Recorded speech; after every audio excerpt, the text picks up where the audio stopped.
Hello there, welcome back to my channel. Today I want to talk about a book by Richard Madsen. It's a science fiction novel and is entitled Shrinking Man. It's from 1956 and it talks about a man called Scott Carey that one day while he's out in the ocean on a boat trip is sprayed by a radioactive substance, and from that day on he starts shrinking and becoming smaller and smaller.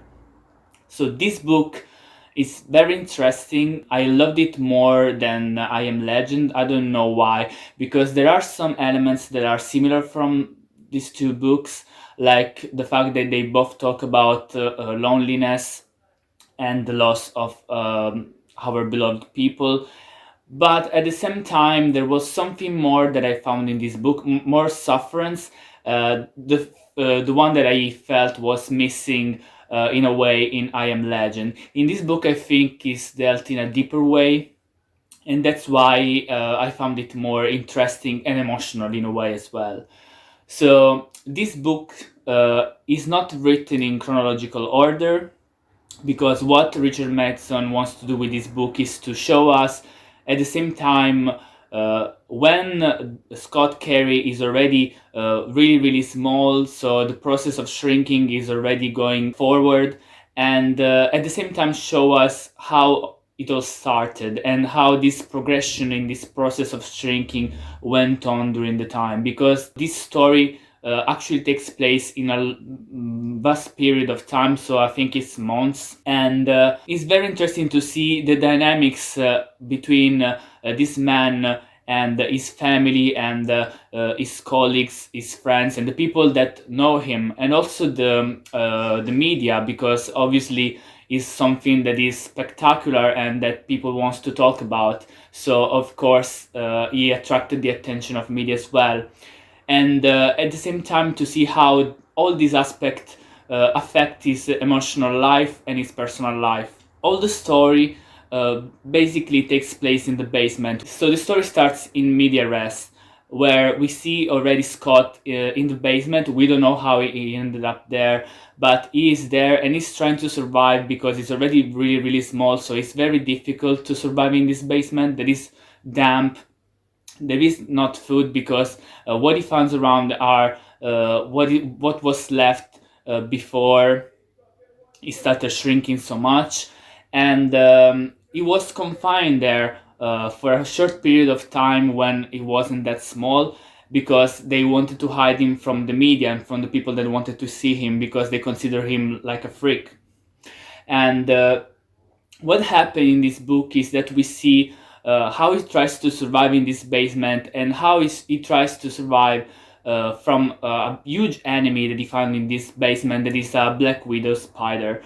And we see this constant battle for survival between these two characters. Scott is overwhelmed by this presence, this spider that is trying to kill him, to hit him, like it did with other insects that he found in the basement. So what we see basically in this book is a kind of countdown from when all this process started until Scott Carey becomes an inch tall, and it becomes even smaller from then on. So it's a process that it is not stopping, it's constantly going on, and that eventually what he thinks is that will lead him to non-existence. He's kind of aware that one day he's going to disappear, and he feels the pressure and the sufferance that this thought brings him.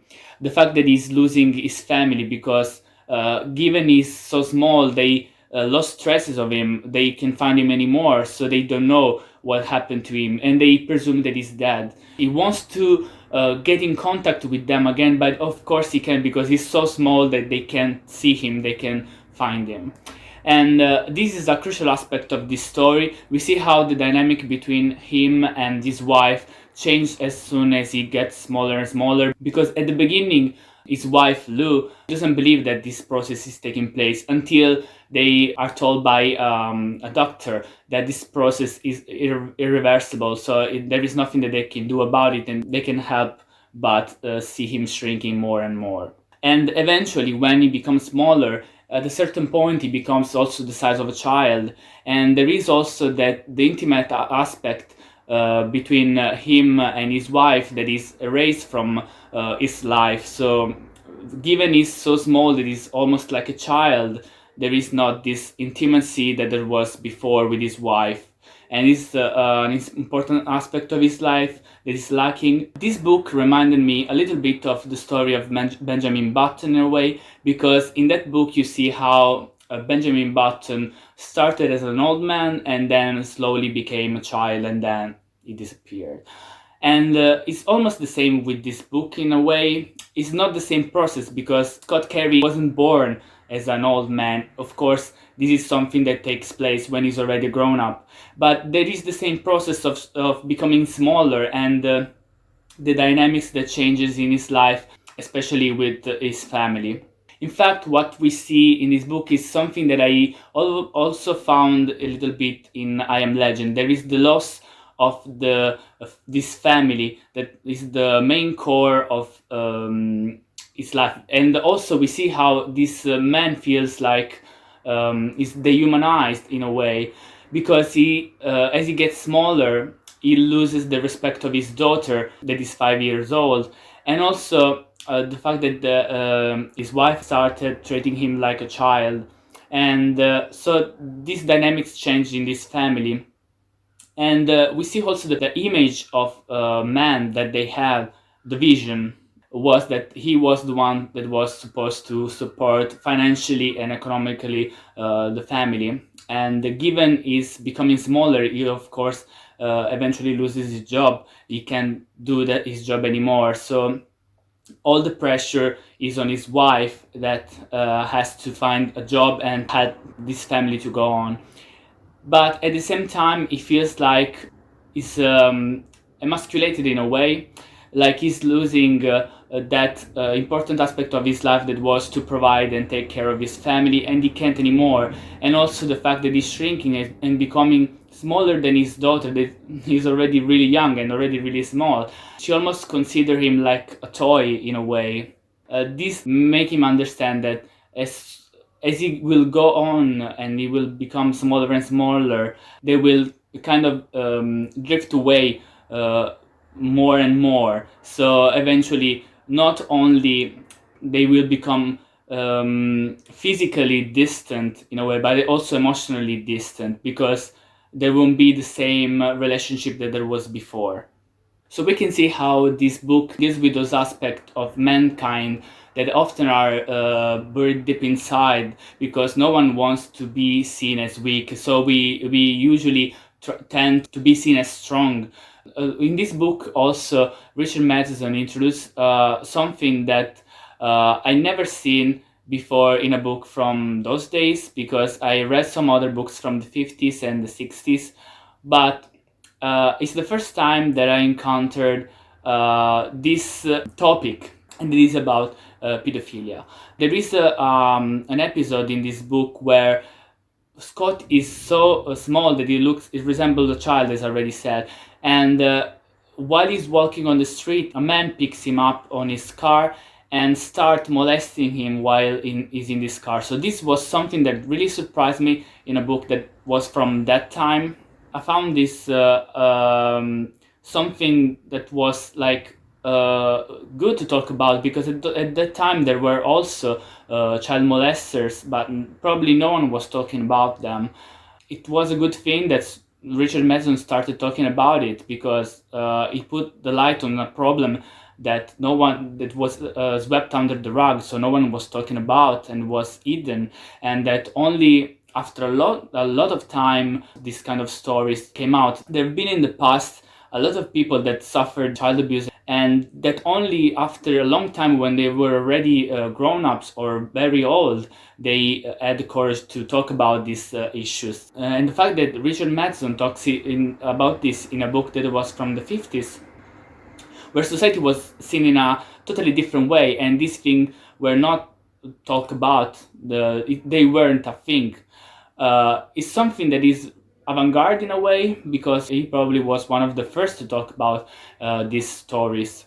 So there is this aspect of fear in Scott as well, because he's not only fearing for the fact that people won't respect him anymore, but also the fact that people will pick on him, and not just this man that was a child molester, but also bullies, because they consider him a child and they were picking on him. What surprised me about the fact that Richard Madison talked about this child molester was also the fact that at the same time as Scott lost intimacy with his wife, he's looking around for other people to have intimacy with. And apart from the tiny woman that he will meet later, the only person that he found around is his daughter babysitter, that she's just 16 years old, so she's a minor, and the fact that he's attracted by her is in a way in contrast with what he already experienced with the old man. So there is this kind of thing that is weird. You don't know how to consider Scott in that moment, because at the same time he suffered the same thing. Of course he's not trying to molest this girl, but he's spying on her, so it's not a really good thing what he's doing. And for this reason, you can't really be sympathetic for him in that time, as you were in the situation where he found himself in the car with the old man. There is an episode book where he finds another person that is small as him. This is in fun park, where he sees this section where there are the freaks. So there are like cows with two heads, or six-legged dogs, a pink horse, and also a really tiny woman that lives in a really tiny house.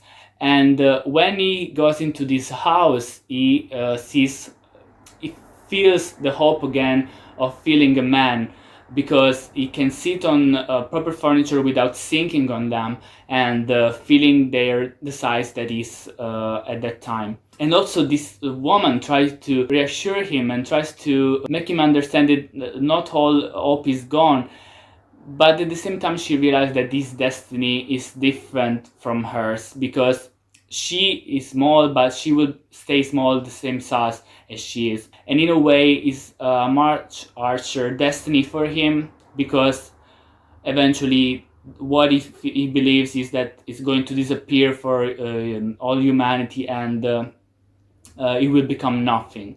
And that's his main worry. Even if he's trying so hard to survive, at the same time sometimes he wants to give up and he wants to kill himself, but he never has the strength to do it, because there is something that always brings him back to stay alive and to fight for all that he loved and all that was part of his life. So he doesn't want to leave all this behind him. There is a movie adaptation from this book. It's called The Incredible Shrinking Man, and it's from 1957.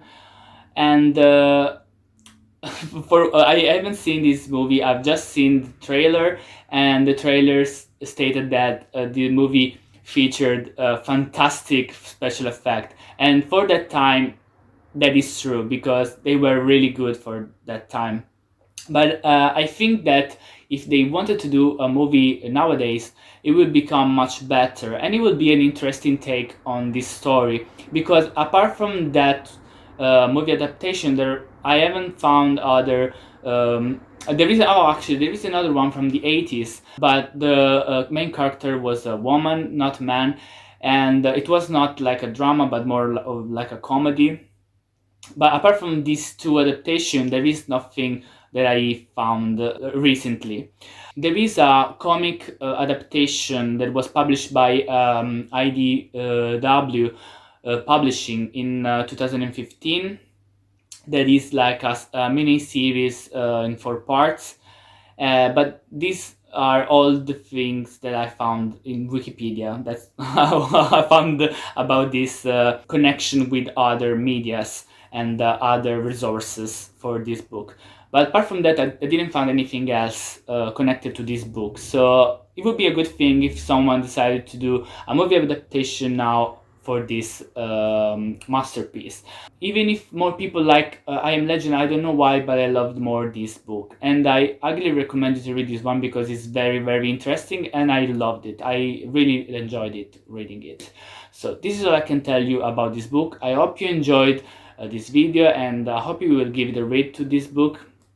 I got more reviews coming, and I will see you to the next one.